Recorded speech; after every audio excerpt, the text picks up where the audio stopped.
Hi అందరికీ నమస్కారం అండి. నా పేరు జాఫర్. ఈరోజు మనం ఏపీపీఎస్సీ నుంచి రాబోయే జూనియర్ అసిస్టెంట్ నోటిఫికేషన్ సంబంధించినటువంటి ప్రిపరేషన్‌లో భాగంగా పాలిటీ సబ్జెక్ట్ ఏదైతే ఉందో దాంట్లో ప్రెసిడెంట్ అనే చాప్టర్‌ని స్టార్ట్ చేయడం జరిగింది. సో, ప్రెసిడెంట్ అనే చాప్టర్‌లో మనం చూస్తున్నటువంటి థర్డ్ వీడియో ఈరోజు చేయబోతున్నాము.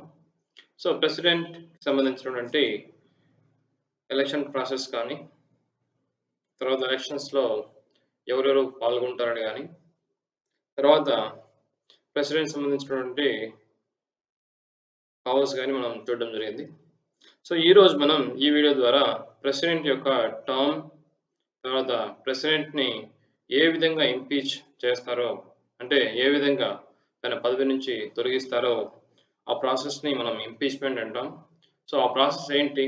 అది ఏ విధంగా జరుగుతుందనేది ఈ వీడియో ద్వారా మనం తెలుసుకుందాం. సో, ఫస్ట్ వచ్చేసి term of the president. So, term of the president అంటే వన్స్ ప్రెసిడెంట్ ఇండైరెక్ట్‌గా ఎలక్ట్ అయిన తర్వాత ఆయన టర్మ్ ఏంటి అనేది మనకు చూద్దాం. సో, ఇక్కడ చూసినట్లయితే first point, the president holds office for a term of 5 years. So, president కాల పరిమితి వచ్చేసి 5 ఇయర్స్ అండి. ఎప్పటి నుంచి అంటే from the date on which he enters upon his office. Once తన ఆఫీస్‌లో ఎంటర్ అయిన తర్వాత అతని టర్మ్ డ్యూరేషన్ వచ్చేసి 5 ఇయర్స్. తర్వాత వచ్చేసి however he can resign from his office at any time. తన ఆఫీస్ నుంచి రెసిగ్నేషన్ అనేది అతను ఏ టైంలోనే ఇవ్వచ్చు. So, by addressing the resignation letter to the vice president. So, తన రాజీనామా లేఖను ప్రెసిడెంట్ ఏ ఏ సమయంలోనా కూడా ఇవ్వచ్చు. ఆ రెసిగ్నేషన్ లెటర్‌ని వైస్ ప్రెసిడెంట్‌కి అతను అడ్రెస్ చేస్తాడని చెప్పి ఇక్కడ మెన్షన్ చేస్తున్నాం. నెక్స్ట్ వచ్చేసి further he can also be removed from the office before completion of his term by the process of impeachment. So, ఆ 5 ఇయర్స్ లోపే అతన్ని రిమూవ్ చేయాలి అనుకున్నప్పుడు, ఒకటి వాలంటీర్‌గా ఆయనే రిజైన్ చేయాలనుకున్నప్పుడు వైస్ ప్రెసిడెంట్‌కి అడ్రెస్ చేస్తూ రిసిగ్నేషన్ ఇస్తారు. ఒకవేళ ప్రెసిడెంట్‌ని తొలగించాలి అనుకున్నప్పుడు మనకు త్రూ ప్రాసెస్ ఆఫ్ ఇంపీచ్‌మెంట్ అతన్ని తొలగించడం జరుగుతుంది. నెక్స్ట్ వచ్చేసి the president can hold office beyond his term of 5 years until his successor assumes charge. So, 5 years అయిన తర్వాత ప్రెసిడెంట్ సీట్‌లో ఏదైతే ఉందో అది ఖాళీగా ఉండకుండా నెక్స్ట్ పర్సన్ ఎలక్ట్ అయ్యేంత వరకు ప్రెసిడెంట్‌గా ఈయనే బాధ్యతలను నిర్వహిస్తారని కూడా ఇక్కడ చెప్పడం జరిగింది. సో, ఓవరాల్‌గా టర్మ్ ఆఫ్ ద ప్రెసిడెంట్ అంటే 5 ఇయర్స్. వాలంటీర్‌గా రిజైన్ చేయాలంటే ఆ రెసిగ్నేషన్‌ని వైస్ ప్రెసిడెంట్‌కి ఇవ్వాలి. ఒకవేళ ఫోర్స్‌ఫుల్‌గా అతన్ని తొలగించాలనుకున్నప్పుడు త్రూ ప్రాసెస్ ఆఫ్ ఇంపీచ్‌మెంట్ ద్వారా అతన్ని తొలగించొచ్చు. అలాగే ప్రెసిడెంట్ అనే అతను 5 ఇయర్స్ దాటి ఎప్పుడుంటాడంటే, ఎప్పుడైతే నెక్స్ట్ పర్సన్ ఇంకా ఎలక్ట్ కాడో, నెక్స్ట్ వచ్చే ప్రెసిడెంట్ ఎలక్షన్స్ ఏవైతే ఉన్నాయో, అవి ఇంకా జరగవో, అప్పుడు మోర్ దెన్ 5 ఇయర్స్ అనేవి కూడా ఉండే అవకాశం ఉంది అని చెప్పి ఇక్కడ చూస్తున్నాం. నెక్స్ట్ వచ్చేసి repetitive election of a president. ఒక ప్రెసిడెంట్ ఒక 5 ఇయర్స్ టర్మ్ కంప్లీట్ చేసుకున్న తర్వాత, మళ్ళీ అతనే ప్రెసిడెంట్‌గా అయ్యే అవకాశం మనకు ఉందా అని చెప్పి ఇక్కడ చూద్దాం. సో, ఇక్కడ 2 సినారియోస్ ఇచ్చారు. Indian scenario and USA scenario. So, Indian సినారియోలో ఏంటంటే, he is also eligible for re-election to that office. So, Indian సినారియోలో ప్రెసిడెంట్ మళ్ళీ ఎన్నుకోబడడానికి అవకాశం ఉంది. అలాగే he may be elected for any number of time. So, any number of terms. So, అతను ఎన్ని సార్లైనా కూడా ప్రెసిడెంట్‌గా ఎన్నుకోబడొచ్చు అని చెప్పి మన ఇండియన్ కాన్స్టిట్యూషన్ ప్రకారం ఉంది. కానీ యూఎస్ఏలో చూస్తే in USA a person cannot be elected to the office of president more than twice. So, ఒకే పర్సన్ ఫస్ట్ ఒకసారి ఎలక్ట్ అయిన తర్వాత, సెకండ్ మళ్ళీ అతనే ఎలక్ట్ అయిన తర్వాత, థర్డ్ టైమ్ అదే పర్సన్ ప్రెసిడెంట్‌గా ఎన్నుకోబడడు. ఇది యూఎస్ టర్మినాలజీ. కానీ ఇండియాకొచ్చేసరికి ఒక పర్సన్ ఎన్ని సార్లైనా కూడా ఎన్నుకోబడొచ్చు ప్రెసిడెంట్‌గా అని చెప్పి ఇక్కడ మనకు తెలియజేస్తున్నారు. నెక్స్ట్ వచ్చేసి ఇంపీచ్మెంట్ ఆఫ్ ప్రెసిడెంట్. ఒక ప్రెసిడెంట్‌ని అతని పదవి నుంచి తొలగించాలనుకున్నప్పుడు ఏం చేయాలి? What is mean by the impeachment of president అనేది ఇక్కడ చూద్దాం. So, the first point is like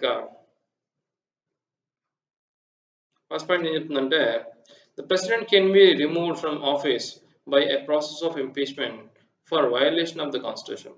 కాన్స్టిట్యూషన్‌ని violate చేస్తున్నందుకు ప్రెసిడెంట్‌ని మనం ఇంపీచ్ చేయొచ్చు అని చెప్తున్నారు. అలాగే however the constitution does not define the meaning of the phrase violation of the constitution. So, constitution violation of constitution జరిగినప్పుడు ప్రెసిడెంట్‌ని ఇంపీచ్ చేయొచ్చు అని చెప్పింది గానీ, what is exactly mean by the violation of constitution term that is not clearly defined in the constitution. దానికి సంబంధించినటువంటి ఎటువంటి information అనేది clear కట్‌గా ఎక్స్‌ప్లనేషన్ అనేది కాన్స్టిట్యూషన్‌లో లేదు. సో, నెక్స్ట్ ఏం చేస్తున్నారంటే the impeachment charges can be initiate by either house of the parliament. ఇక్కడ ఒక మనకి ఇంపార్టెంట్ ఆబ్జెక్టివ్ క్వెషన్ రైజ్ అయ్యే అవకాశం ఉంది. ప్రెసిడెంట్ ఇంపీచ్‌మెంట్ ప్రాసెస్ అనేది ఎక్కడి నుంచి స్టార్ట్ చేయాలి? ఆ రిజల్యూషన్ ఎక్కడి నుంచి తీసుకొని రావాలి? ఆ చార్జెస్ ఎక్కడి నుంచి ఇనిషియేట్ చేయాలి? Is it like it has to be done from the Lok Sabha నుంచి మాత్రమే ఈ చార్జెస్ అనేది ఇనిషియేట్ చేయాలా? లేకుంటే రాజ్యసభ నుంచి మాత్రమే ఇనిషియేట్ చేయాలా? లేకుంటే from both houses like Lok Sabha and Rajya Sabha 2 houses నుంచి కూడా ఈ చార్జెస్‌ని ఇనిషియేట్ చేయొచ్చా అనేది క్వెషన్ అడుగుతారు. సో, ఇక్కడ మనకు దానికి ఆన్సర్ దొరుకుతుంది. The impeachment charges can be initiated by either house of parliament. It could be Lok Sabha, it could be Rajya Sabha. It doesn't matter. So, president impeachment కి సంబంధించినటువంటి charges అనేది ఏ సభ నుంచైనా కూడా ఇనిషియేట్ చేయవచ్చు. Please remember this point. This is very important. Next thing వచ్చేసి these charges should be signed by 1/4 members of the house. For example మనకు లోక్సభ చూసుకున్నట్లయితే 552 members ఉంటారు. ఆ 552 మెంబర్స్‌లో నుంచి 1/4 మెంబర్స్ వచ్చేసి ఈ చార్జెస్‌ని ఇనిషియేట్ చేయండి అని చెప్పి సైన్ చేయాల్సి ఉంటుంది. అలాగే రాజ్యసభ అయితే రాజ్యసభలో ఉన్న టోటల్ స్ట్రెంగ్త్‌లో నుంచి 1/4 మెంబర్స్ ఎవరైతే ఉన్నారో వాళ్ళందరూ సైన్ చేసి ఈ చార్జెస్ ఇనిషియేట్ చేయండి అని చెప్పి కన్ఫర్మ్ చేస్తూ ఏదైతే రిజల్యూషన్ ఉందో దాన్ని ఇనిషియేట్ చేయించాలి. అలాగే సైమల్టేనియస్‌లీ 14 డేస్ నోటీస్ అనేది ప్రెసిడెంట్ కూడా ఇవ్వాలి. తర్వాత వచ్చేసి after the impeachment resolution is passed by the majority of majority of 2/3 of the total membership of that house. So, once ఈ చార్జెస్ ఇనిషియేట్ చేసిన తర్వాత ఆ రెజల్యూషన్ అనేది ఆ పర్టిక్యులర్ ఏదైతే లోక్సభ గాని, రాజ్యసభ గాని ఏ హౌస్‌లో అయితే ఇనిషియేట్ చేశారో ఆ హౌస్‌లో 2/3 ఆఫ్ ద టోటల్ మెంబర్‌షిప్ 2/3 కన్నా ఎక్కువ స్ట్రెంత్ వచ్చేసి నిజంగానే ఇంపీచ్మెంట్ జరగాలి అని చెప్పి రెజల్యూషన్ ఇచ్చినప్పుడు అప్పుడు ఈ బిల్ అనేది నెక్స్ట్ అది అదర్ హౌస్‌కి పంపడం జరుగుతుంది. ఫర్ ఎగ్జాంపుల్ లోక్‌సభలో స్టార్ట్ అయ్యి ఇనిషియేట్ చార్జెస్ 1/4 కన్నా ఎక్కువ మంది సైన్ చేసి లోక్‌సభలో ఇంపీచ్మెంట్ చార్జెస్ స్టార్ట్ చేసిన తర్వాత 14 డేస్ నోటీస్ పీరియడ్ ఇచ్చిన తర్వాత 2/3 ఆఫ్ మెంబర్స్ అనేవాళ్ళు ఇంపీచ్మెంట్ ప్రాసెస్ చేయమని చెప్పి రెజల్యూషన్ పాస్ చేసిన తర్వాత ఆ బిల్ అనేది నెక్స్ట్ హౌస్‌కి వెళ్తుంది. సో, ఇక్కడ ఏమవుతుందంటే the president has the right to appear and to be represented at such investigation. ప్రెసిడెంట్‌కి ఆ డిస్కషన్స్‌లో పాల్గొని తనకు సంబంధించినటువంటి ఎటువంటి రిప్రజెంటేషన్ ఇవ్వాలనుకున్నా కూడా ఆయనకు ఆ అవకాశం అనేది ఉంది అని చెప్తున్నారు. If the other house also sustains the charges next ఏ హౌస్‌లో అయితే ఈ చార్జెస్ అండ్ రెజల్యూషన్ పాస్ అయ్యి నెక్స్ట్ హౌస్‌కెళ్ళిందో అక్కడ కూడా ఆ చార్జెస్ అనేది సస్టైన్ అయ్యి తర్వాత అక్కడ కూడా ఆ రెజల్యూషన్ అనేది పాస్ అయితే and passes the impeachment resolution by majority of 2/3 of total membership then the president stands removed from his office. అప్పుడు ప్రెసిడెంట్ అనే ఆయన ఆ ఆఫీస్ నుంచి తొలగించబడడం జరుగుతుంది. సో, మొత్తం impeachment resolution is so passed అని చెప్పి డిక్లేర్ చేసేస్తారు. Thus an impeachment is a quasi judicial procedure in the parliament. Very important. So, please remember this. Impeachment process is a quasi judicial process in the parliament అని చెప్పి చెప్తారు. ఇది objective క్వెషన్‌లో కూడా మనకు అడుగుతారు. Is this a legislative process? Is this a quasi judicial procedure? అని చెప్పి ఇట్లా మల్టిపుల్ ఆప్షన్స్‌లో మనకు వచ్చే అవకాశం ఉంది. నెక్స్ట్ వచ్చేసి ఇక్కడ మనకు ఎవరెవరు ఈ ఇంపీచ్మెంట్ ప్రాసెస్‌లో పాల్గొంటారనే దానికి ఒక చిన్న డీటెయిల్స్ మనం చూసుకోవాలి. ఫస్ట్ వచ్చేసి the nominated members of the either house of parliament can participate in the impeachment of the president through they do not participate in his election. Elections ప్రెసిడెంట్‌కి సంబంధించినటువంటి ఎలక్షన్స్ జరిగేటప్పుడు ఈ nominated persons from both both houses like Lok Sabha and Rajya Sabha, they will not be included in the election process. Election process లో వాళ్ళకి ఎటువంటి role అనేది ఉండదు. But while doing the impeachment resolution వాళ్ళకు కూడా ఈ అధికారం అనేది ఓటింగ్ అధికారం అనేది ఉంటుంది. ఇది గుర్తుపెట్టుకోండి. So nominated persons will have role in the impeachment process but does not in election process of the president అని చెప్పి చెప్పొచ్చు. అలాగే the elected members of the legislative assemblies of the state and union territories of Delhi and Puducherry do not participate in the impeachment of the president, though they participate in election. So, elected members of the legislative assemblies in states and also in UTs like Delhi and Puducherry, వాళ్ళు president election ప్రాసెస్లో involve అయ్యి వాళ్ళ ఓట్స్ని వాళ్ళు ఇచ్చినా కూడా impeachment సంబంధించినటువంటి ప్రాసెస్లో వీళ్ళకి ఎటువంటి రోల్ ఉండదు.